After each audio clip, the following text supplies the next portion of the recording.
Estamos começando mais um ConteCast, o podcast de inspirações empreendedoras e histórias de vida. E hoje eu estou com um convidado super especial que tem tudo a ver com história de vida inspiradora e com empreendedorismo. E uma pessoa muito querida para mim, marido da minha amiga Patrícia, Josilei Telles. Seja muito bem-vindo. Sim, um grande prazer estar aqui nesse projeto tão bonito, né? Com tantos frutos que já está dando e tem certeza que vai dar por mais tempo. Sim, é uma honra ter você aqui. Você é muito importante no Mulheres que Contam, né? Sempre esteve ao nosso lado. E também para o escritório, porque você já prestou uma consultoria para a gente. Sim. E foi muito benéfico para a nossa equipe. Nossa equipe tem um carinho gigante por você, por todos os ensinamentos que você transmitiu. Uhum. E até venho transmitir esse agradecimento, esse carinho, né, que todo mundo obrigado. tem por você. Obrigado. E é um privilégio estar aqui conversando com você, porque eu sei que você tem muito a acrescentar. Então, através desse canal, que é o ConteCast, que é onde a gente traz as pessoas que a gente considera inspiração, e você tem tudo a ver com essa proposta que a gente tem aqui. Eu tenho certeza que você vai inspirar muitas pessoas e eu fico orgulhosa de ser um canal para isso. Vamos sim, sem dúvida. Estamos juntos. Para começar, eu queria saber um pouquinho da sua história.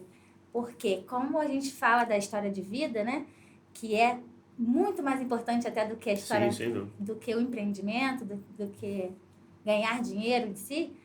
E eu sei que você tem uma história que tem muito a ensinar, até te levar ao empreendedorismo, né? Lá de quando você começou, do que te levou a isso, do que te criou o desejo de empreender, da ajuda que você deu, do apoio que você deu para a Patrícia para começar o negócio dela também e dar até hoje, dos novos empreendimentos, e a gente vai passar por toda essa história. Vamos lá, é muita coisa, né? Eu acho que a gente tem que começar a redundância, assim, de começar no início, mas tem que ser. Claro que é uma síntese daquilo que é a minha história, mas com 14 anos nós sofremos uma tragédia na família, meu pai faleceu com 14 anos. E aos 14 anos eu tive que começar a trabalhar para dar um sustento à minha família. Minha mãe... Eu com 14 anos, minhas duas irmãs, uma com 10, na época, outra com 9, se eu não me engano. E logo assim eu comecei a trabalhar. E comecei a trabalhar num açougue, cortando carne mesmo. Já tem um tempinho atrás. Lá em Itaperuna. E quando comecei a trabalhar, o dono do açougue era amigo da família e ele falou assim, eu não consigo pagar um salário para o seu filho, mas eu vou pagar 1 quilo de carne por semana para ele. Então, meu primeiro emprego, meu primeiro trabalho, assim, foi ganhar 1 quilo de carne por semana. Por que eu falo isso? Porque aquilo me moldou como ser humano. Todas as dificuldades que eu tenho hoje como empreendedor, todas as coisas que é uma barreira a superar, todas as montanhas que às vezes eu olho e falo assim, nossa, como que eu vou superar? Disso eu lembro lá atrás. É uma âncora naquilo que eu vivo hoje, para me impulsionar a ter mais ânimo, mais gás e mais vontade para fazer. Por quê? Porque naquele momento não foi fácil, eu perdi um pouco da minha adolescência em termos para trabalhar, mas a necessidade me fez empreender.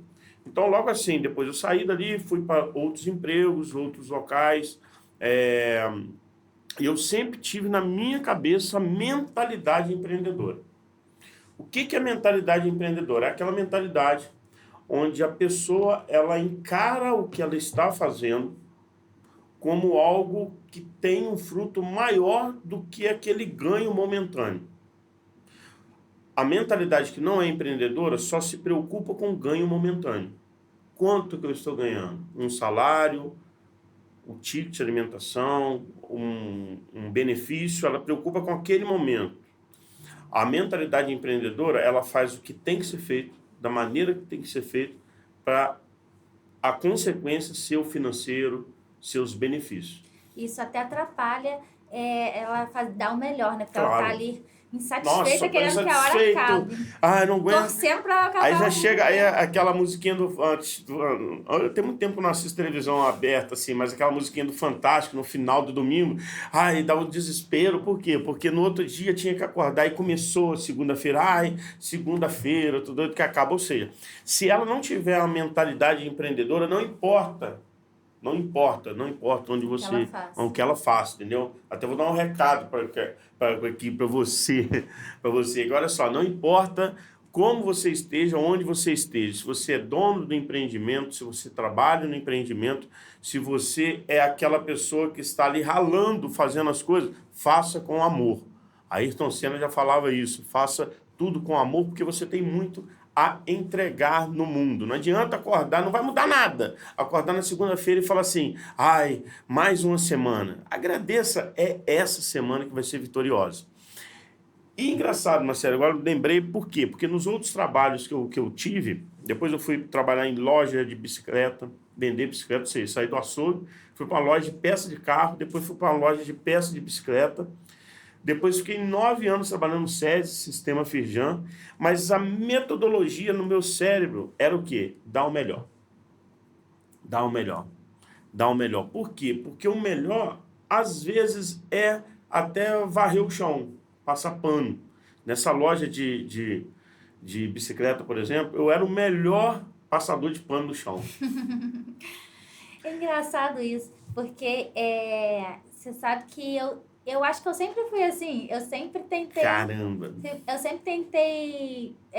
se eu pegava uma coisa para fazer, eu queria fazer isso aquilo aí, da melhor forma possível. E as consequências vêm, ou seja, por ser o melhor botar passador de pano no chão, quando surgiu uma vaga, foi crescendo, a empresa crescendo, quando teve uma vaga de gerência, eu que assumi a vaga de gerência. Ou seja, tem que ser o melhor, não adianta, o tempo é o mesmo. Porque acaba também sendo uma vida infeliz, né? Você fazer o que você não gosta todos os dias, de uma maneira aí, sacrificante. Murmurando. Então, a mentalidade... Tá num lugar que você não quer, fazendo uma coisa que você não quer. Engraçado, isso acontece com as mentes milionárias. Milionárias no sentido de ter realmente rendimento. Não tem muito a ver com simplesmente financeiro.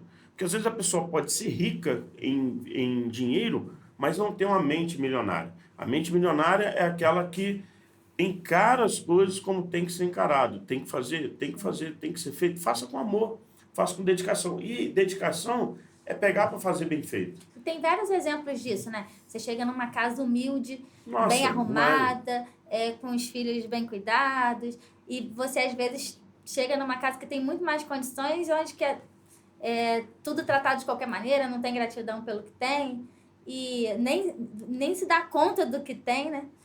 E isso serve para tudo, não só para trabalho. Claro. E aí, quando nós começamos, claro, depois eu fiz faculdade, comecei uma vida acadêmica, e aí a Patrícia, minha esposa, ela trabalhava no escritório de contabilidade, e aí surgiu uma oportunidade de a gente pegar um escritório para gente de contabilidade. Na época eu trabalhava no Sistema Firjan, no SESI, e eu falei com ela, vamos pegar.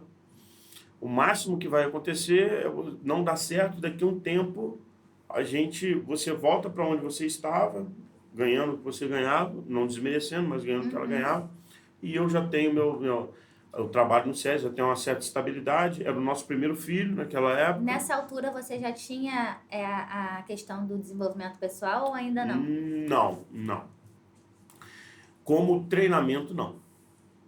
Mas como dentro de mim já tinha. Você já tinha começado para você? Sim. Por quê? Porque às vezes as pessoas perguntam assim, quando começou o seu treinamento de ser um head trainer mesmo, de seu negócio? Eu falo assim, quando eu nasci.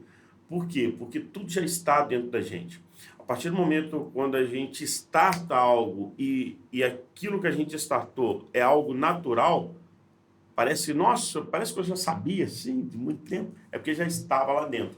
Só tinha que ter um gatilho, alguma centelha para acontecer. E aquilo que não acontece na vida das pessoas ainda pode ser desenvolvido. Então, o desenvolvimento humano comigo, ele veio em termos desde desde os primórdios, desde eu criança, eu lembro que eu já me preocupava com o outro. Eu lembro que eu já queria o bem do outro. Eu lembro que eu já queria formar o outro em alguma coisa. Até brincadeira de infância mesmo.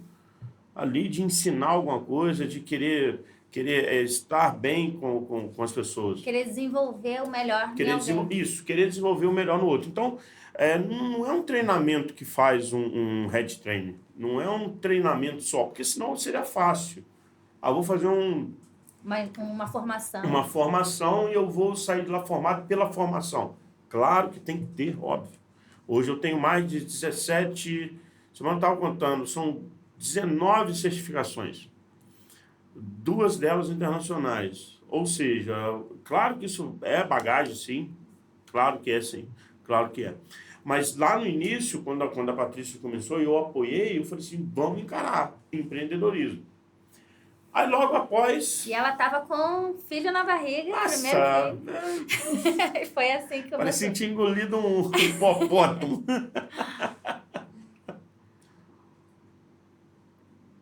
Mas aí o que aconteceu? Pegamos o escritório, aí logo começamos a empreender. Logo após, daí uns anos, eu saí do SESI e começamos a focar no escritório, a parte contábil com ela e a parte de desenvolvimento humano comigo.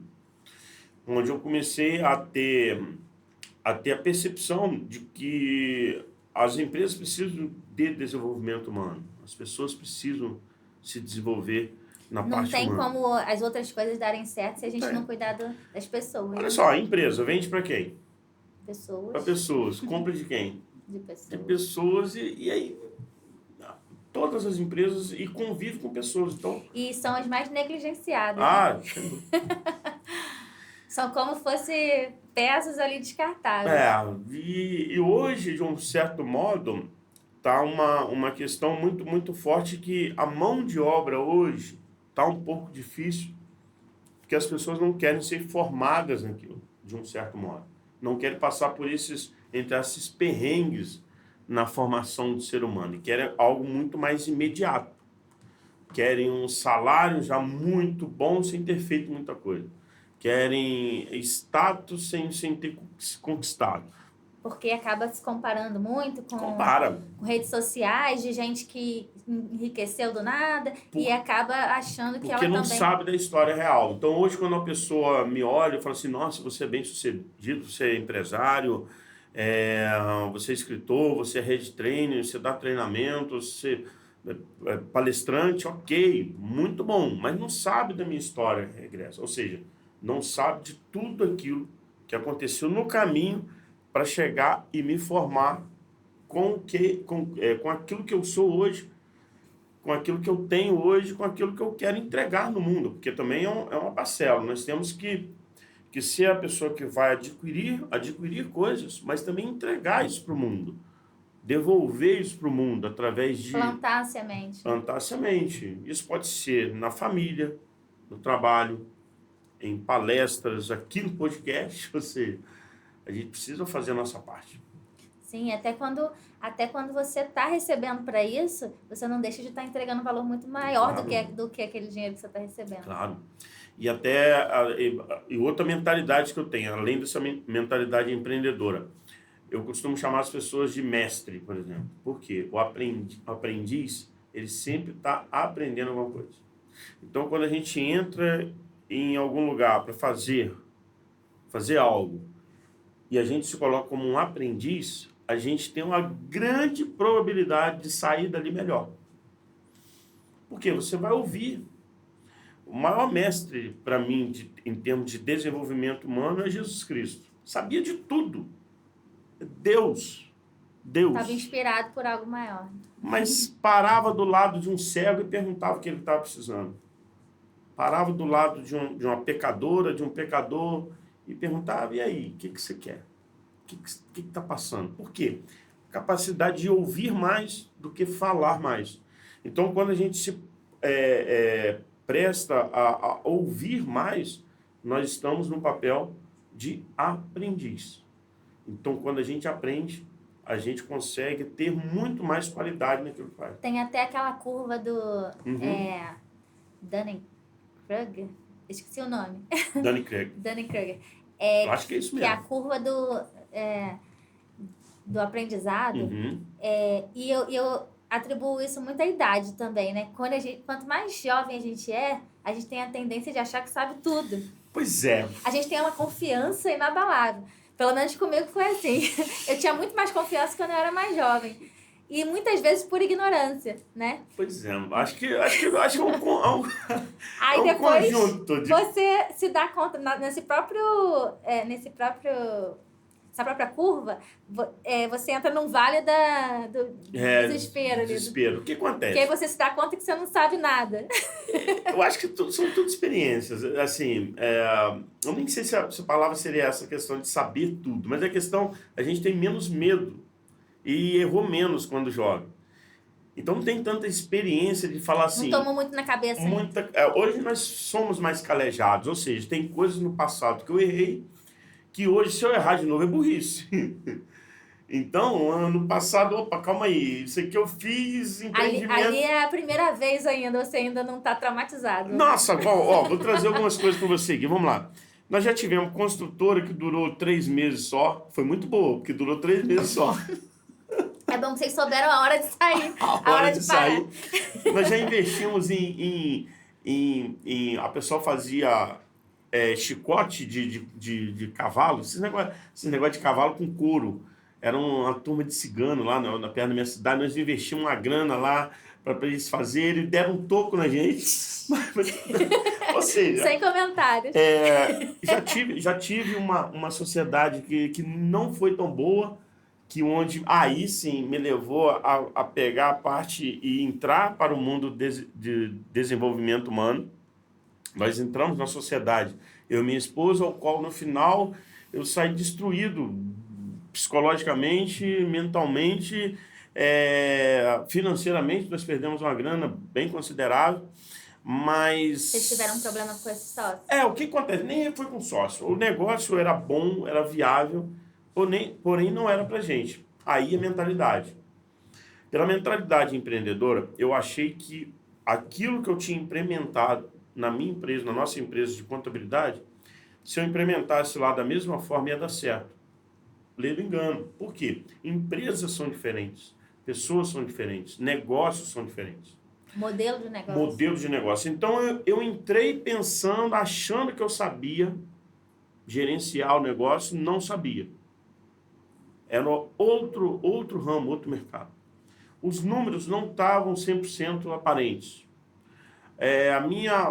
Meu achismo de perceber que, tipo assim, que eu era prêmio naquilo me levou ao fracasso. Ou seja, eu não vou culpar a sócia. Por quê? Ela fez a parte dela do jeito que tinha que ser feito. Maturidade minha. Só que foi o pior momento da minha vida, porque naquele momento eu perdi a minha identidade pessoal, que é outro fato.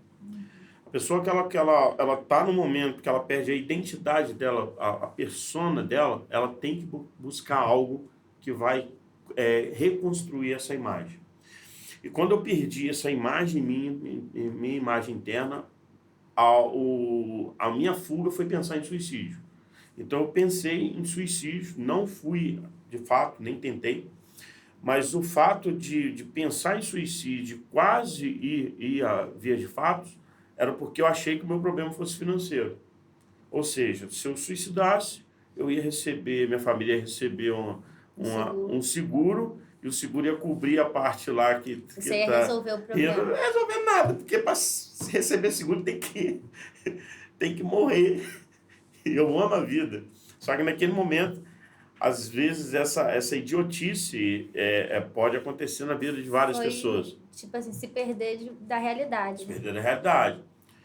E naquele momento eu pensei que fosse um caminho, não é caminho. Nunca vai ser um caminho. Suicídio nunca vai ser um caminho para nada, para nada, para nada. Aí que começou minha reconstrução como ser humano.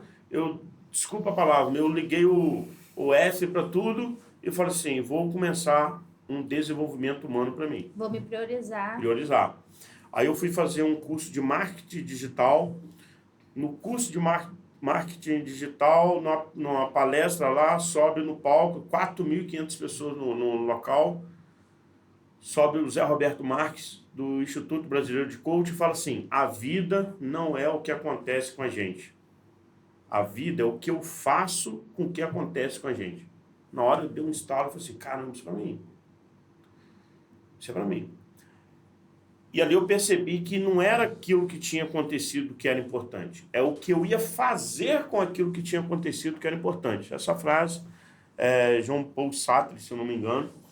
E logo após eu fui fazer um treinamento com o Zé Roberto, depois eu fiz outro.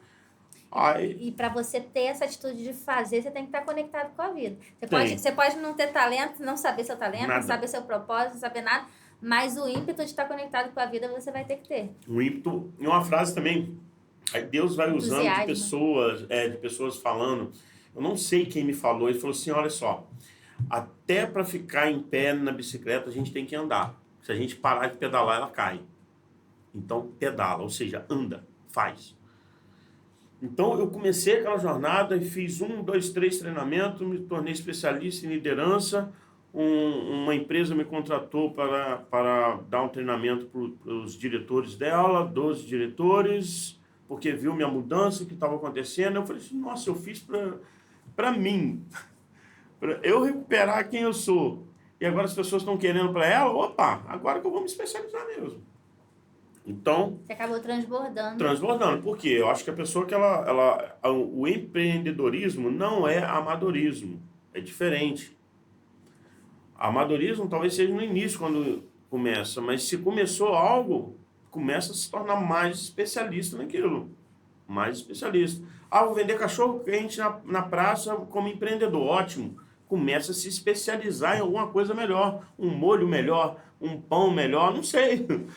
Uma receita melhor, porque você vai aprimorando. Achar o seu diferencial. Diferencial. Dentro da sua área. E ainda ter tudo aquilo que está em volta, né? Começar a se desenvolver tudo aquilo que está em volta, que é marketing, gestão, financeiro, tudo que envolve o seu empreendedor. Não só aquilo que você faz de melhor. E aí começou todo o desenvolvimento, aí fui para os Estados Unidos, aí fiz uma certificação lá em Ohio, fiz uma certificação também com o Renzo Alfaro, um peruano, cara 100%, cara muito bom, muito bom. E sou Master Coach por 3 institutos, ou seja, aí escrevi um livro com o Zé Roberto Marques, que é Abrace Sua Evolução, somos 30 coautores, onde eu conto essa história do pensamento suicida e como que eu saí desse pensamento. Eu acho muito legal esse nome. Abraço e Evolução. Engraçado, quando chegou a proposta do livro, o Zé Roberto conhecia a minha história e logo de um tempo chegou lá, a equipe dele entrou em contato: a gente gostaria que você contasse a história num livro. Eu falei assim: opa, calma aí, como é que vai ser isso? Aí foi um desenrolar muito legal. E por quê? Temos que ter coragem de impregnar no mundo a nossa história. Às vezes nós olhamos uma pessoa na rua ou no convívio mesmo, não sabemos a profundidade que ele está passando na vida dele. Porque hoje, cada vez mais, o celular, cadê o celular? Nem sei onde está, mas está por aqui. O celular e outras vias de comunicação estão tirando a comunicação pessoal, aquele tato, aquela conversa. E cada vez mais todos nós, eu também estou nessa, estamos perdendo a capacidade de conectar com pessoas que estão próximas da gente. Esse é o maior empreendimento que nós devemos ter. Conectar com as pessoas que estão próximas da gente. Porque essas pessoas que vai fazer a gente ser realmente melhor.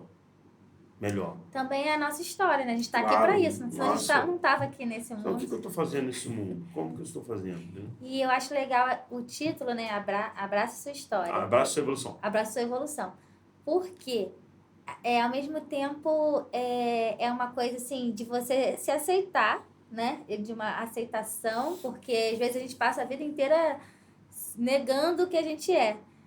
E ao mesmo tempo, se dando a oportunidade de ser um ser que evolui. Claro. Que não é o mesmo, né? Não sei se você sabe, mas de 8 bilhões de pessoas, aproximadamente, a única missão natural de todo ser humano é a evolução.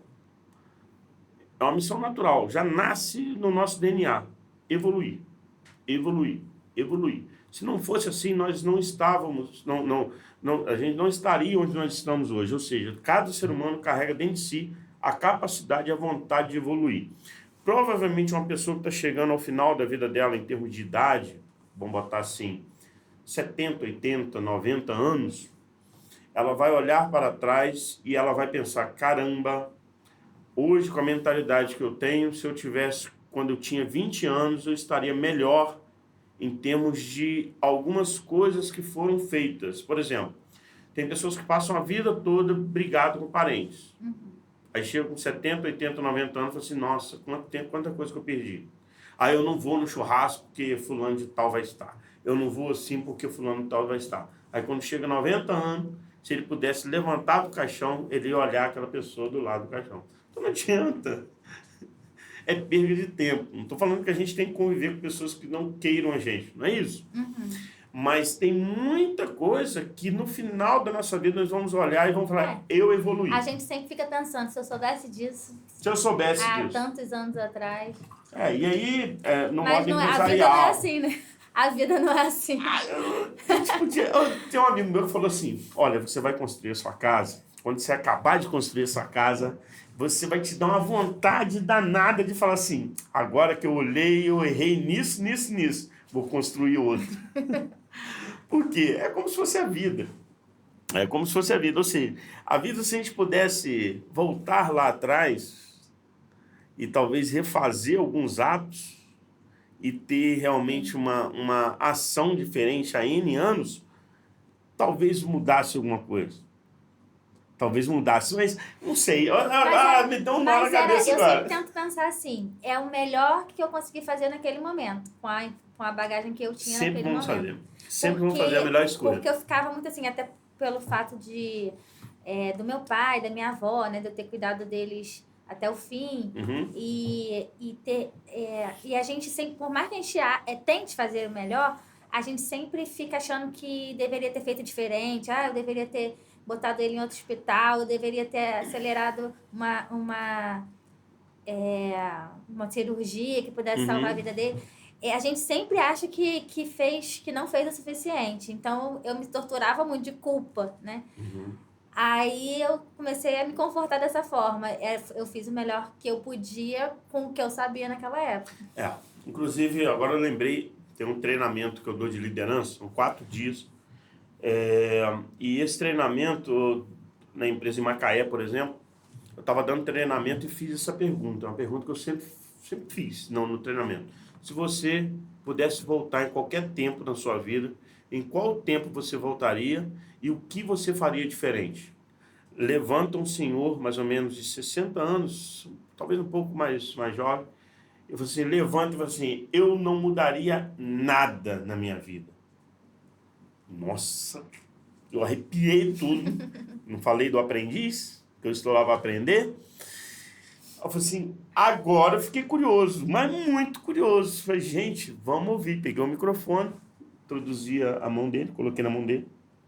E ele me falou a seguinte coisa. Ele falou assim, olha, Josilei, deixa eu te falar uma coisa. Hoje eu tenho um carro simplesinho, um Voyage. Eu tenho uma casa na beira da praia com a minha esposa. Eu tenho filho, eu tenho uma netinha maravilhosa de 5 aninhos, que é a minha paixão. E eu já ganhei muito dinheiro na vida. Eu sou petroleiro, já embarcado, já ganhei muito dinheiro, já gastei muito com várias coisas. Com mulheres, com várias coisas. Tudo que eu fiz, todas as escolhas que eu fiz, eu fico pensando assim, se eu tivesse feito diferente, será que eu estaria nessa felicidade que eu estou hoje? Com a minha netinha, na beira da praia, com a minha esposa, envelhecendo com ela. Essa alegria que eu tenho hoje é resultado de tudo aquilo que eu fiz, de certo e de errado. Então, eu não me arrependo daquilo que eu fiz, porque talvez se eu não tivesse gastado o dinheiro todo, se eu não tivesse feito algumas burradas de negócio, talvez eu tivesse melhor financeiramente. Mas, na boa, a minha vida é maravilhosa quando eu olho para minha netinha de 5 anos. Então, as minhas escolhas me levaram onde eu estou hoje. Então, não troco isso aqui por nada. Eu falei, caramba, agora você matou o velho aqui. Agora você me matou. Ele acabou tendo um resultado ou seja, aquilo né? não é uma questão de... Eu entendi o que ele falou. Eu entendi o que ele falou. Não é questão da pessoa se conformar com os erros. Não é isso. Uhum. É o que você falou. Aquilo que nós fizemos, que a gente faz, é sempre o melhor. É um processo de aceitação. Ou seja, tudo que eu fiz na minha vida, naquele momento eu achei que fosse melhor. O que me deixa mais assim, nessas coisas de passado, é quando você pensa assim, como você fez a outra pessoa se sentir. Então, aquilo é uma coisa que você não pode voltar atrás, e você também não pode... você com certeza mudaria, né? Porque você não quer fazer ninguém se sentir mal. Então, eu acho que eu só discordo dele por esse ponto, porque todas as vezes que você, né, causou algum impacto negativo em alguém, fez uma pessoa se sentir mal, seriam momentos que poderiam não ter acontecido. Pois é, aí que entra aquela frase que aconteceu comigo. A vida não é o que acontece, é o que a gente faz. Porque apesar, vamos supor, se você me fez, vamos supor que você me fez um mal, entre aspas, você me fez. A capacidade sua de fazer um mal para a pessoa é muito pouca, se a pessoa estiver bem. Entendeu? Se a pessoa chegar ali, abrir essa porta, começar a me falar mal de mim, falar uma coisa, eu falei, cara, legal, show de bola, passa depois, eu tô bem pra caramba com a minha vida. Então, fazer um mal a outra pessoa depende muito o que a outra pessoa, como ela está. Tem pessoa que você vai virar para ela assim, poxa, fulano, você deixou isso aqui bagunçado, desarrumado, acabou o dia para ela. Nem precisa você só ou seja, você já que incomodou a pessoa. Você que tem um poder disso, não é você que tem um poder. Então, o que é fazer o mal? Por exemplo, nesse caso, vamos pegar essa sociedade que eu tive, que eu quase suicidei. Só você fez mal para mim? Não, eu que não estava bem. Entendeu? Engraçado, se fosse hoje, talvez fizesse uma sociedade com ela com a minha mentalidade atual. E provavelmente ia ser uma sociedade bem sucedida. Eu tenho outras sociedades depois que aconteceram desse fato. Então não é a sociedade que estava mal, era eu que não estava bem. Então essa capacidade do outro fazer mal, ela é relativa se o outro estiver bem. Claro que sofrimento a gente consegue impregnar no outro. Sofrimento é fazer com que a outra pessoa sinta raiva, medo, tristeza, rancor, ódio, amargura, angústia, a gente consegue fazer. Agora, depende do outro também se posicionar e falar assim, não, aqui tá uma fortaleza. Uhum. Que não é fácil para fazer. E levando também para esse lado da espiritualidade, né, que você falou de Jesus e tudo, eu ia te perguntar até qual a influência que a espiritualidade tem no seu trabalho. Também tem essa visão, né, de você só ter passado por uma coisa ruim porque você precisava daquilo para evoluir, senão você nem teria passado. E aquela pessoa que te fez algum mal, né, entre aspas, ela serviu de canal para a sua evolução, ela serviu de instrumento para a sua evolução. Então, tudo que vai acontecer vai ser tirado por cima. Por eu falar sobre Jesus como maior líder, não é à toa, não é em termos de estudar a Bíblia. Foi uma vivência, uma parte da minha vida, na adolescência. Eu com 20 anos, 20 e pouquinho, nós tivemos um grupo muito forte com Deus. Era um grupo onde, desse grupo saíram... um grupo religioso dentro da Igreja Católica, onde nós vivemos coisas muito fortes dentro da igreja. Coisas, na época, Renovação Carismática Católica. Desse grupo saíram 6 padres, mas era um grupo muito forte. Muito forte. Forte em quê? Em querer Deus.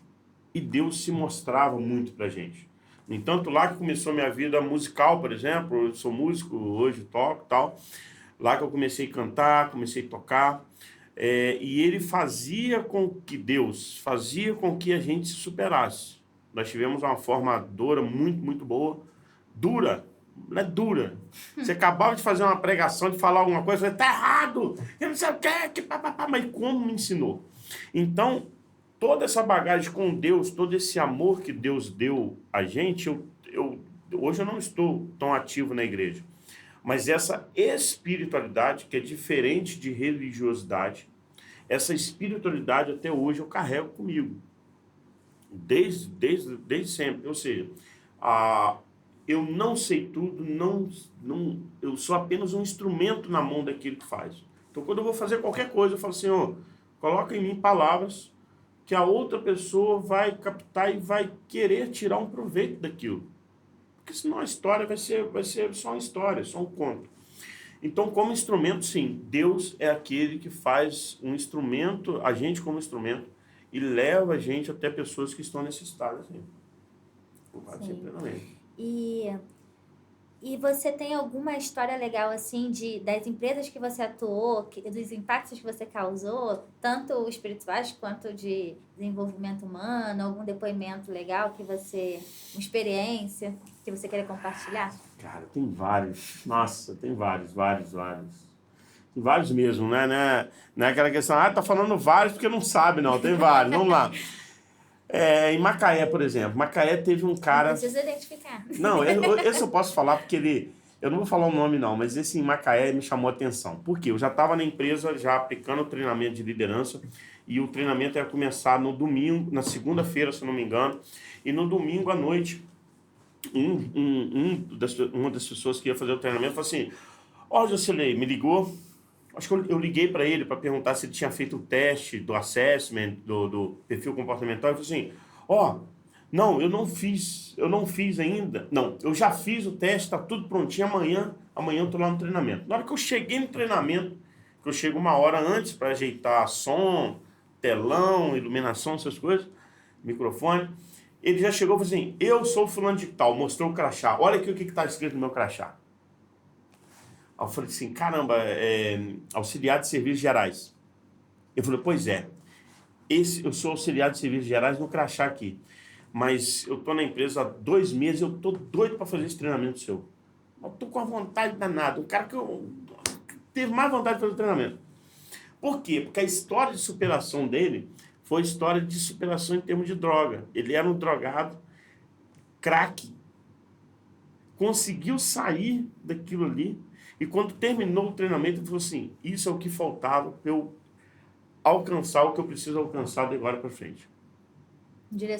Um direcionamento. Porque ele já estava sabe aquela pessoa que já estava no eixo, já estava entrando no eixo, mas precisava daquele treinamento, ele ter mais ferramentas para ele voar. E quando ele, no final do treinamento, ele contou essa história da droga, ele falou assim, daqui a um tempo, quando você voltar, você pode ter certeza que serviços gerais eu não estou mais.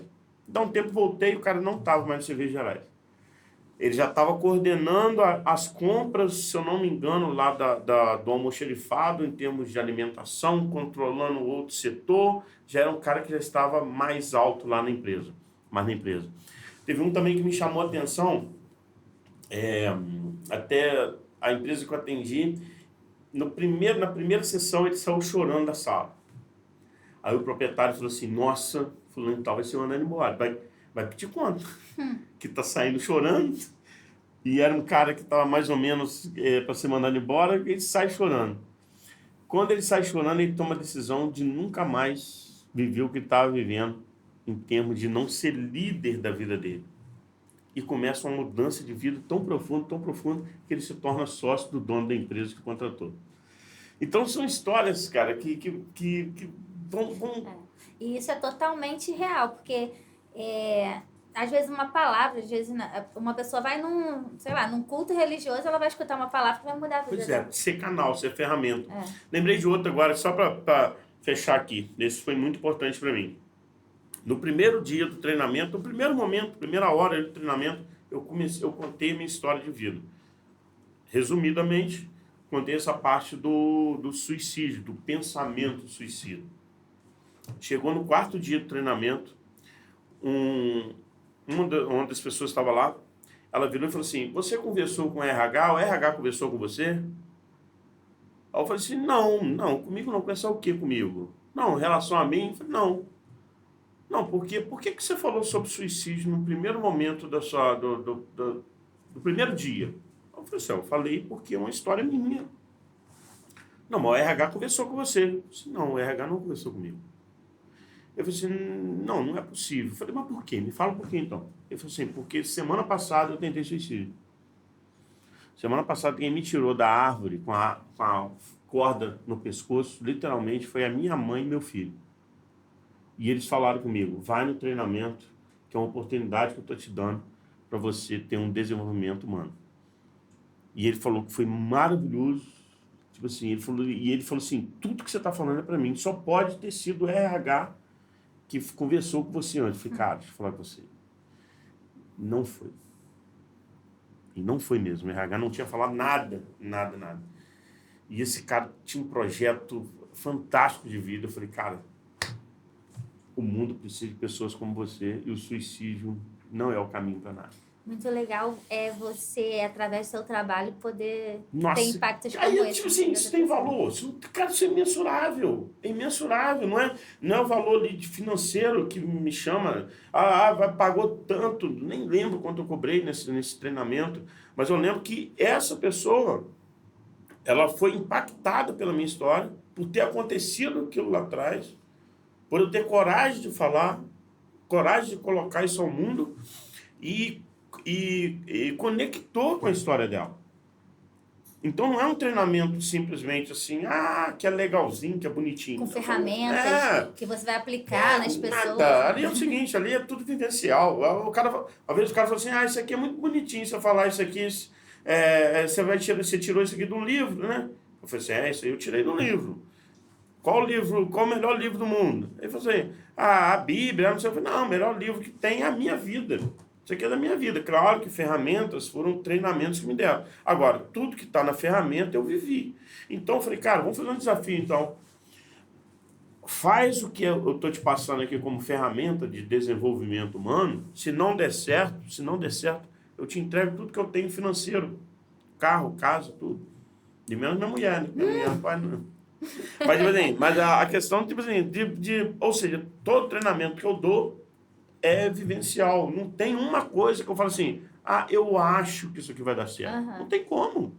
Senão fica um negócio assim, Você já testou com você mesmo. Você bebe essa água aqui porque é boa. Você já bebeu? Não, mas é muito boa. Não, eu tô bebendo água. Eu posso falar, pode beber água, que a água é boa. É uma coisa científica, com fundamento, com treinamento. Óbvio, porém, você atestou que aquilo funciona para repassar. Porque senão fica uma coisa assim muito superficial. Muito superficial. A mesma coisa uma pessoa, vou ensinar, vou dar uma palestra. O cara foi dar uma palestra numa cidade, lotou, uma cidade pequenininha, lotou a cidade lá no auditório lá, mais de 100 pessoas, tal. E deu 7 horas, o cara nada, 7, 5, nada, 7, 10, nada. A palestra era como ganhar seu primeiro milhão. Aí o cara chega 7h20, gente, desculpa, porque o ônibus atrasou. Eu perdi o ônibus da minha cidade, cheguei aqui, aí eu fui pagar, meu cartão de crédito não passou, aí eu atrasei. Ou seja, como é que ele vai ensinar como ganhar o primeiro milhão se ele não tem nenhum carro? Não estou falando que tem que ter um carro, a pessoa que tem 1 milhão tem que ter carro, não. Mas ele não tinha o primeiro milhão dele, então como é que ele vai ensinar isso? É igual os cursos de empreendedorismo, de quem nunca empreendeu. Nunca empreendeu. A escola de empreendedorismo nossa foi a vida. Quantos negócios que eu falei? Uns 5 negócios que alguns deram certo, outros não deram errado.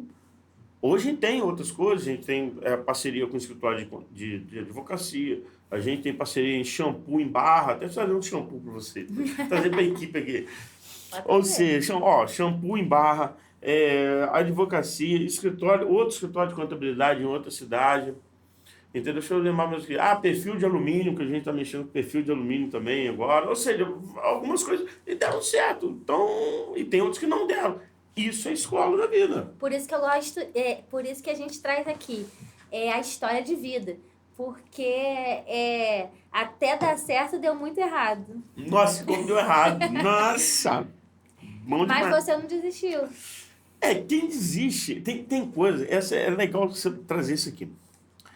Tem coisas que a gente tem que deixar de mão, ou seja, deixar de fazer. Desistir é quando eu tento algumas coisas, tento e não tenho nem planejamento para sair daquilo. Ou seja, vou desistir, eu não quero. Agora, quando a gente decide a não tocar um negócio, não tocar um empreendimento, não tocar uma área da nossa vida, a gente vira para o nosso cérebro e fala assim, vamos deixar isso agora de lado, porque não tem como agora. Mas daqui a um tempo, se puder, você volta? Eu volto. Então, desistir é realmente essa capacidade que a gente tem de perceber qual o tempo, qual o time para fazer e assim, tchau. Até para você, porque cada vez que você continua, você aumenta seu prejuízo de algo que está dando errado. Sem dúvida. Então, até a decisão de parar é uma decisão estratégica. Claro. Estratégica. Tem que ter conhecimento para poder tomar. Senão você continua ali até realmente não ter mais jeito. Até para desistir, você tem que ter um planejamento. Não adianta, vou desistir. Desistir de quê? Tem pessoas hoje desistindo de muita coisa, né? Desistindo de empresa, desistindo de filho, desistindo de casamento, desistindo do país, desistindo de tudo. Não vou morar mais no Brasil. Tá, beleza, show de bola, milionário. Tá, tem que ter um planejamento para sair do Brasil. Não adianta botar os dólares debaixo do braço para você chegar num país, opa, estou aqui. Não. Ou seja, tudo para desistir, para deixar de acontecer, o importante é ter um planejamento. É importante ter um planejamento sim. E você também trabalha com palestras, né? Sim, inclusive, hoje e amanhã está tendo um evento aqui em Teresópolis do CRC, do nosso Conselho de Contabilidade, e você vai palestrar nesse evento. Sim. Para isso você está aqui e a gente aproveitou a sua vinda para gravar esse episódio com você. E você vai falar sobre zona de conforto, não é isso? Isso, zona de conforto contábil, como sair dessa zona de conforto. Vai ser bem legal. Existem outras palestras também, por exemplo, eu dei palestra agora no CRC de Santa Catarina sobre também inteligência emocional. Ou seja, são muitas palestras que a gente vai pegando a história, o conhecimento e aplicando. Essa em especial, que é a zona de conforto, como que a gente sai da zona de conforto? O que é a zona de conforto? Como que acontece a zona de conforto? Como que acontece a zona do medo? Como que acontece a zona do aprendizado? Como que acontece a zona do crescimento? Todo mundo quer resultado.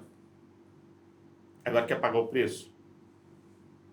É aquele cara que entra na academia hoje, amanhã, daqui uma semana, daqui 15 dias já tá andando na rua todo. E aí, tudo bom, beleza, tal. E aí, tá malhando? Tá. Há quanto tempo? Tem 15 dias. Legal, show de bola. Aí, para uma semana, volta tudo de novo. Por quê? Porque não teve um prolongamento, uma estratégia para persistir naquilo que se tem. E que é o imediatismo. A grande questão da zona de conforto para a zona de crescimento, a zona de conforto está aqui, de crescimento está aqui. Confortável, vamos pegar esse exemplo de malhar. A única coisa que eu sei sobre isso, a única informação assim, mais ou menos, seria daquela questão da sobrevivência, né, do nosso corpo, que a gente tende a ficar confortável. Claro, e tem que ter. A não fazer nada que vai causar... A gente tem um sentimento de luta e fuga toda vez que vai fazer alguma coisa diferente. E a nossa própria biologia faz a gente se proteger, né, de risco, de esforço, guardar energia. Claro, é uma coisa natural. O ser humano nasceu para economizar o nosso cérebro. Uma das capacidades maiores dele é a economia de energia. Por isso que fica muita coisa no subconsciente. Tem coisas que são automáticas. Escovar dente de manhã. Você perguntar, escovar o dente de manhã? Escovei. Nem lembra, porque é um hábito que se torna ali. Então, o que acontece? A nossa sobrevivência faz a gente economizar energia. Ficar na zona de conforto, sim, claro, é uma estratégia de sobrevivência. Por quê? Porque o conforto onde está. E zona de conforto é onde eu tenho praticamente até 100% de 100% das coisas. Igual aqui, nós estamos na zona de conforto. Maravilhoso. Entre amigos. Entre amigos, conversando, um papo... Não é ao vivo. Não é ao vivo, ou seja, a zona de conforto. Agora vamos falar assim, você vai lá fazer um podcast sobre astronomia nuclear do Big Bang, ferrou, velho. Por quê? Porque não é a área que eu conheço. Então, zona de conforto é quando eu tenho segurança e vivo aquela segurança ali. Isso é o lado positivo da zona de conforto. E isso é criado quando eu vou na zona de crescimento, tenho resultado lá e aquilo incorpora. Eu não sei qual episódio esse do podcast. São quantos já? São 2, 3, 5? Acho que já temos uns 7. 7, beleza. O primeiro, talvez você tivesse menos à vontade do que agora. Total. E esse, você está menos à vontade do que daqui a 10, 5 à frente. Por quê? Porque criou-se uma zona de conforto através da zona de crescimento. Então, essa zona de conforto, sim, tem que viver. Tem que viver, porque senão fica uma loucura. Não, tem que crescer, tem que fazer. Pô, tá maneiro, tá aqui, tá tudo legal. Não, porque agora, mês que vem, eu tenho que mudar a televisão, botar maior, tem que mudar isso aqui. Cara, pra quê? Então, não precisa crescer. A zona de conforto, quando ela é traga pela zona de crescimento, eu tenho que viver essa zona de conforto, não ficar estacionado nela. Ela é muito aconchegante, quentinha. Pois é, mas aí é a capacidade da lagosta, por exemplo. Quando que a gente percebe que a zona de conforto tá ruim? Quando ela se torna desconfortável. Ok? O que a lagosta fez? A lagosta, por exemplo, ela só cresce porque ela fica desconfortável dentro daquela casca, ela vai para debaixo das pedras, sai aquela casca, cria-se outra casca maior e ela vai crescendo ali dentro, porque ela fica desconfortável. Se fosse a lagosta vivesse fora lá da água, alguém ia pegar a lagosta e falar assim, nossa, tadinha, tá sofrendo por causa da casca, fica com a casca, fica com a casca. Não ia crescer. Então, zona de conforto, como que eu meço que ela tá desconfortável? Quando tá ruim. Vamos pegar aqui, podcast. Muito legal, iluminação, câmera, show de bola. Tá ótimo, zona de conforto tem que ser vivida. Quando ela vai ficar desconfortável? Quando não tiver ninguém mais fazendo podcast já não é uma coisa legal. Ninguém vai ver, todo mundo tá em outra mídia, estou lá. Não, podcast. Mesma coisa, alguém hoje, eu tenho um diploma aqui de datilografia. Que adianta? Você sabe mexer no computador? Não sei, mas de datilografia tá aqui, ó. Pá! Aí você fala, obrigado, Jesus te ama, eu também, tchau. Ou seja, zona de conforto. Não, porque eu sou o melhor na datilografia, com máquina eletrônica, o mundo evoluiu. Acabando a sua volta e você tá lá. Então vamos puxar pro lado da contabilidade. ChatGPT, inteligência artificial, não é isso? Isso, cara, direitinho. Ou seja, qual que é a zona de conforto agora? Esse negócio não é para mim. Isso é muito difícil. Não dá. Eu vou gastar muito dinheiro. Isso não vai pegar. Isso não vai pegar. Isso é moda. Isso é zona de conforto. Vamos ficar aqui mesmo, do jeito que tá? Aí beleza. Aí sua zona de conforto tá assim. Aí daqui um ano, ela vai diminuindo. Tô falando em relação ao escritório. Daqui a pouco, mais um pouquinho. Daqui a pouco, mais um pouquinho. Daqui a pouco, mais um pouquinho. Daqui a pouco. Aí a pessoa fala assim, agora eu vou aprender o ChatGPT. Aí o cara, pai, tem 10 anos que eu já tô mexendo com o chat. Tô fazendo chat GPT, pode ser outra inteligência artificial. Ou seja, a zona de conforto ela vai encolhendo quando eu fico sentado, parado naquilo que eu estou, sem progredir. Agora, quando eu estou na zona de conforto vivendo ela, maravilha, maravilha. É a pessoa que compra um carro novo, eu comprei, sei lá, puxar um carro aqui, comprei um Corolla novo. Nossa, que legal, parabéns. Não, parabéns não. Eu tô mirando agora no BMW. Cara, mas e o Corolla? Não, porque o BMW é muito bom, porque o BMW ele tem um painel digital, não sei o que. Tá, legal. E o Corolla que você comprou? Não, porque o BMW ele tem uma roda de 17 polegadas. Eu falei, cara, você tá com o Corolla agora. Vive essa zona de conforto. Agora, depois você pula para o crescimento. Porque senão a pessoa fica sempre pulando. Não vive aquela zona de conforto. Entendeu? É uma insatisfação. Insatisfação, perfeita palavra. Insatisfação. Então, temos que ter cuidado de algumas pessoas que falam assim, não devemos ficar na zona de conforto. Concordo, vírgula. Não devo ficar na zona de conforto, vírgula. Em que momento? Se a zona de conforto é um sofá que eu estou deitado, vendo televisão, passando assim, o dia inteiro, ok. Agora, se a zona de conforto é você estar com a família, estar com alguém, estar no trabalho, com a equipe. Pensa bem, a pessoa acabou de montar uma equipe de marketing, venda, a equipe do contábil. Acabou de construir uma sede. Acabou de construiu a sede maravilhosa. E aí, parabéns, uma sede, você construiu a sede. Pois é, que a próxima sede vai ser... Cara, tá bom, mas precisa da próxima sede. É até uma falta de gratidão, né? Falta de gratidão. Pelo que você recebeu de bênção e tudo. Agora, daqui a 10 anos, aquela sede não é mais o tamanho que precisava, que necessitava. É uma coisa que todo mundo está migrando para outro tipo de estrutura física mesmo. E eu continuo naquilo ali.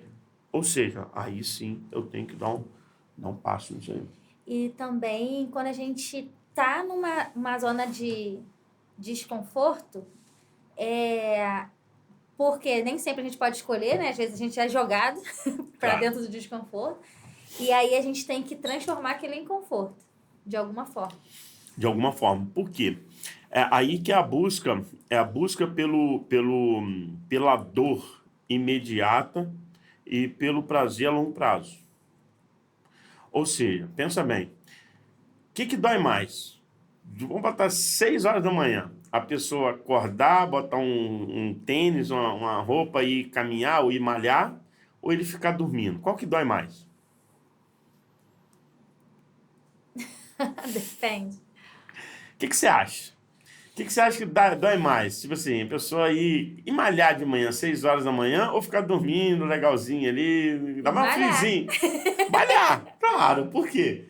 Porque malhar você vai ter que acordar, você vai ter que, ai meu Deus, malhar, meu Deus do céu, só tem esse horário, a dor. Aí começa a dor no joelho, começa a dor. Tem os doidos que gostam, né? Por isso não, mas é por isso. É porque aí que tá a questão. Carol, ela vai ficar desesperada se ela não for malhar. Então, por quê? Entenda bem. Quando a gente... Por isso que eu tô falando da dor imediata. Porque aquela dor aquela dor inicial ali, de levantar, botar um tênis, botar uma bermuda, e começar a malhar, e começar a realmente doer fisicamente, ela é curto prazo, que a gente chama. Ou seja, dor a curto prazo. Provavelmente, se a pessoa prolongar, insistir, que é uma zona de desconforto, ela está vivendo uma zona de desconforto, cara, dormir, malhar, quer dormir, ficar dormindo. Comer um pudim e comer alface, não um pudim ou feijoada, sei lá, alguma coisa. Ou seja... Não ia existir nem alface. Tem. Então, a curto prazo, aquilo que eu estou vivendo ali, ela pode doer. Uhum. Aí depois passam-se 3 meses, 4 meses, ela, de zona de desconforto, acaba virando uma zona de conforto. Ou seja, uma zona que eu quero. Nossa, caramba, tô animadão, não consigo. Como é que eu fiquei tanto tempo sem malhar? Você se adapta e você atravessa uma linha. Atravessa uma linha. Aí quando atravessa essa linha, ou seja, eu tenho que viver aquela zona de conforto. Aquele, nossa, como é que eu fiquei tanto tempo sem malhar? Agora é tão bom tomar banho frio, televisão, meus hormônios. Tô mais forte, mais musculoso, mais disposta. Aí, o resultado a longo prazo ele é melhor. Porque faz um comparativo. A pessoa ficou dormindo a vida toda e a outra malhando, assim, de modo geral, a vida toda. Faz um comparativo. No final de um tempo, a que estava malhando, ela estava melhor fisicamente. Tô nem falando de estética, de ficar musculoso, tô falando de saúde. Eu tive essa comparação quando eu estava estudando para ter o parto normal, né? E aí eu assisti um documentário e eles comparavam você escalando uma montanha. Então você vai e você começa a ficar muito ruim, e você quer desistir, só que falta pouco, aí você continua, aí você fica pior ainda, você quer desistir, só que falta muito pouco, e você está quase lá, e continua. E quando você consegue, aí você vê, né, a paisagem e vem aquela chuva hormonal e tudo, e você conseguiu, e é a recompensa que só teve graça por causa de Porque não é recompensa imediata. Todo o processo que você viveu até lá. Quando eu troco a dor a curto prazo pelo prazer imediato, ou seja, eu faço uma troca injusta, porque a pessoa em dormir e malhar, ela vai querer ficar dormindo. A pessoa entra em encarar e estudar chat GPT ou inventar desculpa que a contabilidade não vai mudar, é melhor ela ficar inventar desculpa, ficar naquela galera que inventa desculpa. E é um ciclo vicioso, né? Porque quanto mais recompensa você tem sem esforço, é aquela coisa da dopamina, né? Que você acaba ficando realmente viciado e não consegue se mover pra nada. Quem é especialista nisso? As redes sociais. O celular é ruim. Faz uso como? Depende. O próprio celular tem um chat GPT para você estudar, mas tem o Instagram também para você ver a fofoca do dia, ver alguma coisa. Então, não é o aparelho em si, não é aquilo, ou seja, a ferramenta. Então, é justamente isso. Até essa questão da montanha aí. A gente vai ter à vista que a gente quer ter subindo a montanha até onde a gente quer subir. Ah, eu tô vendo aqui, tô no topo da montanha, tem uma vista linda, maravilhosa. Nossa, eu tô aqui na montanha também. Como é que tá a vista aí, rapaz? Cheio de carro. Falei, carro? Como carro? Eu tô aqui no topo, só tô vendo. Tô vendo nem carro, tô vendo. Como é que você tá vendo carro? Não, porque eu tô aqui embaixo. Então, meu amigo, se você não quer subir a montanha, não reclame da vista que você tá vendo. É justamente isso. Se eu não quero ver a montanha, a bela paisagem, não adianta eu reclamar de não conseguir subir. E nem ficar se comparando com quem, né? Você sacrificou, com quem buscou. E quem sacrificou, quem buscou, tem o mérito, tem a meritocracia, na verdade, daquilo que se buscou, entendeu? E depois de tudo isso que você viveu, de toda essa história, de toda a sua trajetória, o que você tem para dar um recado aqui para quem está assistindo a gente no podcast, ou algo que você nunca tenha falado para alguém que, de repente, hoje você quer ter essa oportunidade de falar, ou algo que você queira dar de insight para alguém que você quer que corte algum caminho que você já passou? O que de especial você quer deixar aqui hoje para a gente partir para o encerramento do nosso episódio? Tá, vou falar aqui. Nossa, é muita coisa, né? Ou algum recado para uma pessoa especial? Pode ser qualquer coisa. Eu acho que o que acontece? Tem um conceito muito forte que eu tenho dentro de mim que chama amor. E às vezes eu pergunto assim, qual é o contrário do amor? O contrário do amor, muitas pessoas vão falar que é a raiva. A pessoa tem raiva, então ela não tem amor. Sim, mas o contrário do amor não é raiva. O contrário do amor é não querer estar próximo das pessoas. Não querer estar próximo daquilo que está vivendo. E engraçado, essa semana eu vi um vídeo do Ayrton Senna que me impactou muito, muito, muito. Ele falava o seguinte, ele precisava entregar no mundo muito amor. Ele precisava fazer as coisas com muito amor. E amor, nesse sentido, é o quê? É querer estar junto, querer fazer, querer, de alguma forma, estar conectado com aquilo que está fazendo, pensando, vivendo e entregando. Mesmo que esse pensamento, essa entrega, essa ação que está sendo feita, no momento a pessoa possa pensar assim, caramba, eu não gosto muito de fazer isso. Exemplo, vou puxar para Jesus aqui. Jesus amou tanto, tanto, tanto, tanto a humanidade, tanto os seres humanos, que ele foi até o final da sua missão. E não foi porque ele estava gostando de levar chicotada. Foi porque ele entendeu que amar é estar com aquilo que tem que ser feito para chegar onde se quer. Então, o recado que eu deixo para você, para mim também, que foi um recado para mim, é fazer as coisas com determinação, com amor. Ou seja, querer fazer as coisas, mesmo que naquele momento não sejam coisas que, aos nossos ouvidos, olhos, não sejam tão boas. Como assim, fulano, me entrega isso, me entrega esse relatório, faz assim, faz assado, vai essa sala, não sei. Alguma coisa, mas tem que ser feito com amor. É você viver ao máximo, estar aqui de corpo e alma. Isso, eu costumo falar os dois pés no chão, ou seja, estou aqui fazendo podcast com os dois pés. Vou estar dando a palestra com os dois pés ali. Vou estar com filho, com esposa, com amigos, no lazer, na zona de conforto, onde esteja, estou com os dois pés naquele momento. Não deixar a nossa vida para depois. Porque a vida é muito... a vida é muito grande para ser tratado com pequenez, né? Lelei, muito obrigada pela sua participação. Você Show de bola. Abrilhantou aqui nosso caramba, podcast. Já estou com vontade de voltar já. Com certeza você vai voltar. E nos próximos a gente vai falar. Cada um vai ser um tema específico. Que legal. Vamos embora. Aí, vamos contar a história. Eu gosto de história. Podia ter uns 10 podcasts que eu gravava tudo. Sim, porque cada vez você vai contribuir de uma maneira para o desenvolvimento de quem está assistindo. Não tenho dúvida disso. Sem dúvida. Também acaba aprendendo.